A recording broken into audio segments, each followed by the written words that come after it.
When a policy cancels, we address the cancellation within AgencyPro so that canceled policies do not report as part of your in-force business, and the accounting credits post to the correct places.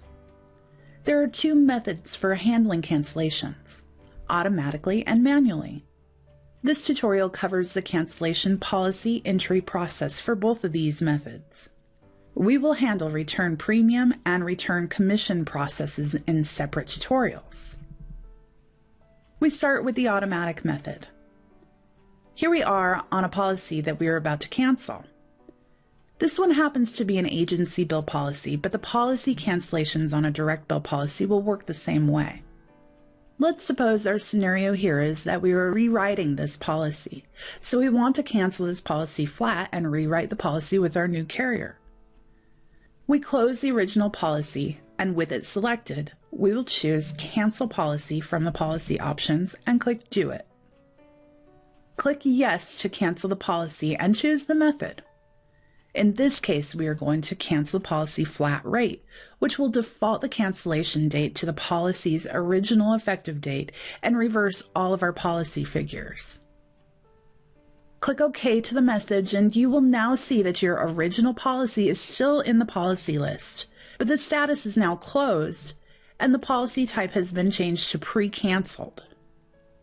This means that the original policy can no longer be modified. The canceled entry is a separate policy entry which contains the credits.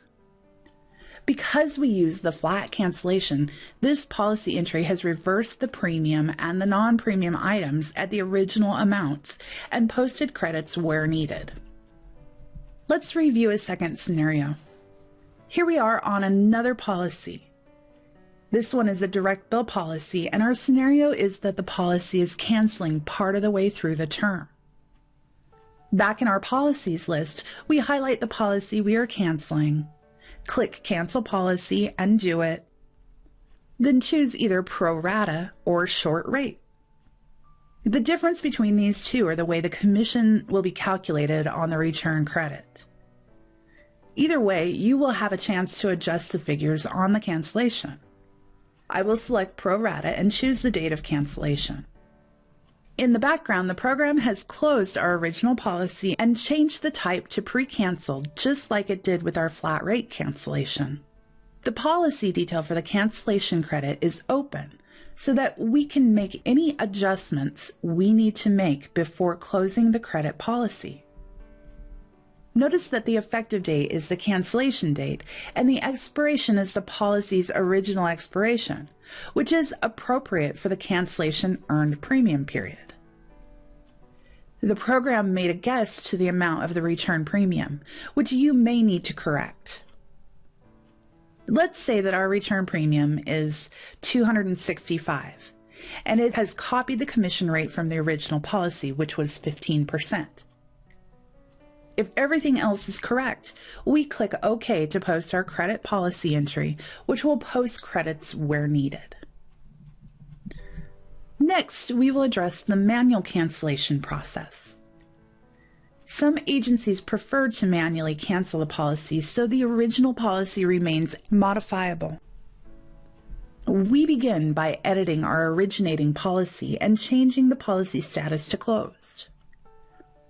Now we will use the Add Endorsement option, which will bring up a new endorsement entry.